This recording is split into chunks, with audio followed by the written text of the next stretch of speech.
You are waiting for a magical surge of motivation that is never going to come.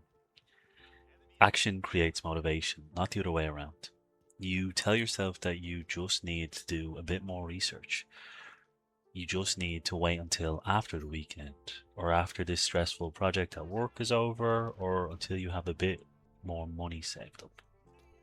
Then the stars will align, you'll wake up feeling like an absolute machine, and you will finally fix your life.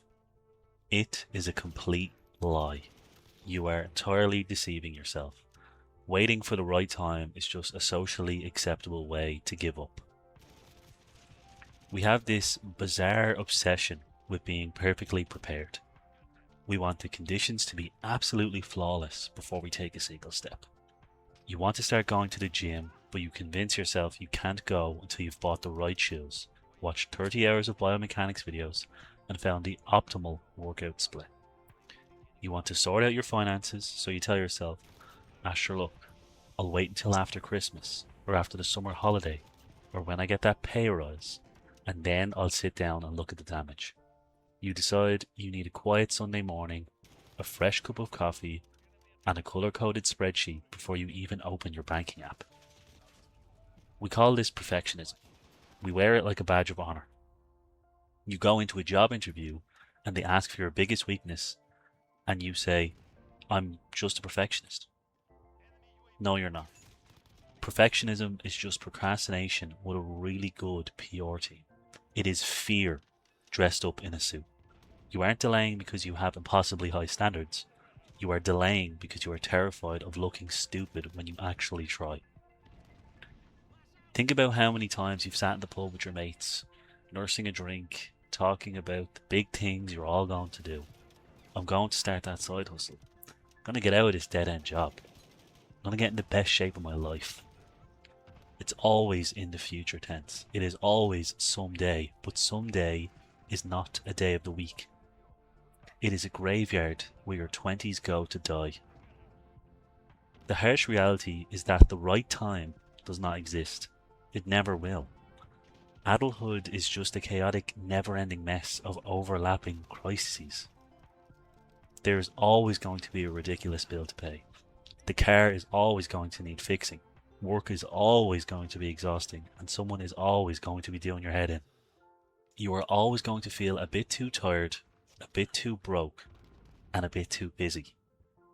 If you wait for a week where you have zero stress and unlimited energy, you are going to be sitting in exactly the same spot until you are 65 years old, wondering where the time went. This is the biggest myth the self-help industry ever sold you. They sold you the idea that you need to feel motivated before you can act. You lie in bed at 2 in the morning watching a motivational video, your heart rate goes up, you feel like you could conquer the world, and you make all these massive plans. And then you wake up at 7:30, feeling like an absolute bag of garbage, and you do nothing. Motivation is a fleeting emotion. It is completely unreliable. You wouldn't rely on being happy every single second of the day, so why are you relying on being motivated to get your life together? The biological truth is that action creates motivation. The momentum comes after you start pushing the heavy object, not before. You go to the gym feeling awful, you force yourself to do 10 minutes on the treadmill, and suddenly the blood flows and you find the motivation to lift the weights. You sit down at the laptop feeling utterly miserable. You force yourself to write one terrible sentence, and suddenly the second is easier, then the third, then the paragraph. You have to start the engine cold. You cannot wait for the heater to magically turn itself on. You have to give yourself permission to be absolutely rubbish at the start. That is the massive barrier keeping you stuck. You are comparing your day one to someone else's day 1000. When you start that side business, your first attempt is going to be terrible. When you try to fix your money, you are still going to make stupid impulse purchases in the shops at midnight. When you start lifting weights, you are going to be the weakest person in the room and you are going to feel incredibly awkward. Good. Let it be messy. Embrace the friction of being a beginner. It is supposed to be awkward. If it wasn't awkward, everyone would be a millionaire walking around with a six-pack. We are so obsessed with having a perfect launch that we never actually leave the launch pad. The people who are actually moving forward in life aren't smarter than you. They aren't more talented. They just have a much higher tolerance for looking like an idiot while they figure things out. They don't wait for the stars to align. They just start walking in the dark and figure out the direction as they go. Right now, you are exhausting yourself by preparing to prepare. It gives you a fake sense of productivity. Buying a fancy new notebook is not doing the work. Reading another book about habits is not building a habit. Watching another financial commentary video on YouTube while lying in bed is not saving money. You have consumed enough information. You have all the data you need to make the first move.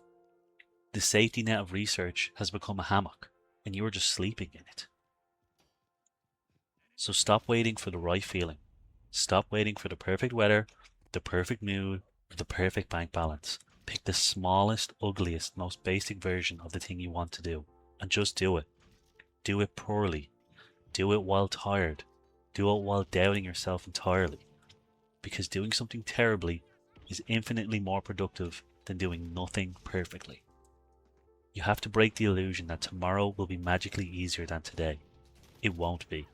The only thing that makes tomorrow easier is the messy, uncomfortable action you take right now. Now that you know how to stop waiting for permission, take action today. There is no tomorrow.